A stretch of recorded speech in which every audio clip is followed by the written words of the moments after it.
Hey everyone, welcome to another episode of What the Dementia by Bambu Care. I'm your host, Brianna Wilson. I am a certified dementia practitioner and the founder of Bambu Care. So today is actually going to be a pretty quick topic, and it's actually an inspired topic. I've ran into this a couple of times, but more recently, the experience that I had reminded me that, you know what, I may have talked about it before, but I think it's a good time to talk about it again because I know a lot of care partners experience this. So just to give you a little bit of background as to what happened.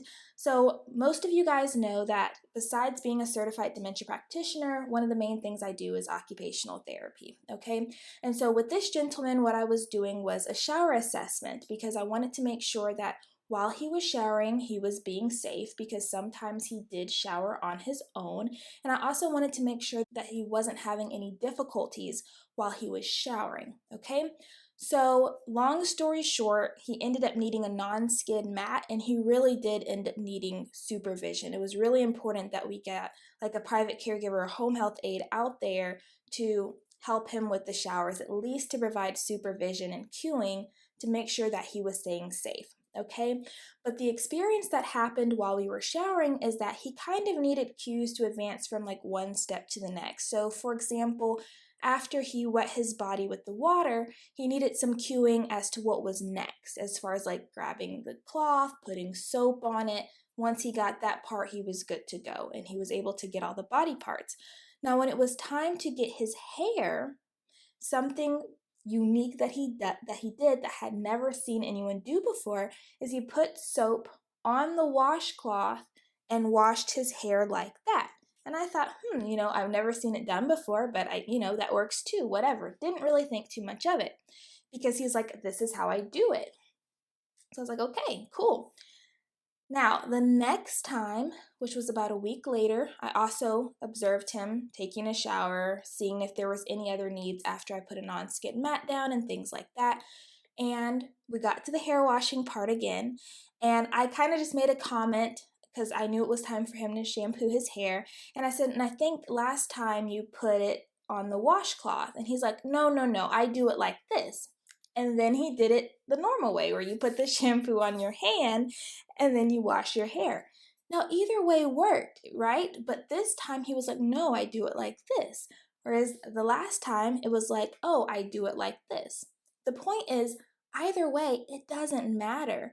And I think sometimes when we're so used to things being done a certain way, we have the impulse, I guess, to want to correct because it's like, well, no, that's not how you did it last time, or oh, no, that's not how you should be doing it, or whatever the case may be.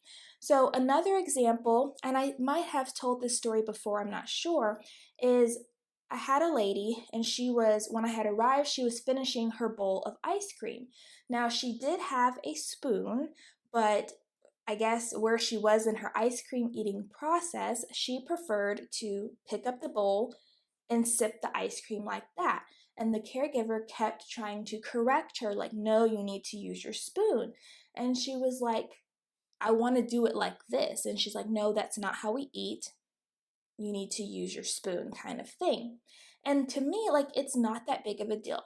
Most of the time, if it's not jeopardizing the person's safety, it's okay for them to do it a little bit different than maybe they did it the last time, or than you have seen them doing it, or that you would prefer them to do it. Because the most important thing is that they're being safe. So even if it looks a little odd, or you're like, oh my gosh, there's an easier way to do that, you can try and say, hey, do you want me to show you a trick that might make it easier? If they're like, yeah, sure, because they are realizing that they're having a hard time doing it their way, then they just invited you to help them figure out an easier way. But if they're not asking and they're not wanting, or you throw it out and they're like, no, don't worry about it if their safety is fine. So anyways, my point in this podcast is that it's okay if your partner does things a little bit different from what you would suspect or that you've seen them do before, okay? And unless it's jeopardizing their safety or health, then, let them have at it and let them do things their way, okay? There's no need to correct them. So that's all that I have for this podcast episode. But as I always say, I really do hope that this podcast was interesting and informative and that you learned something of value. If you have anything that you'd like to share or ask, you can send us a voice message on whatthedementia.com, or you can send us an email at podcast@whatthedementia.com. Thank you so much for joining us on another episode of What the Dementia by Bambu Care. We look forward to catching you on the next episode.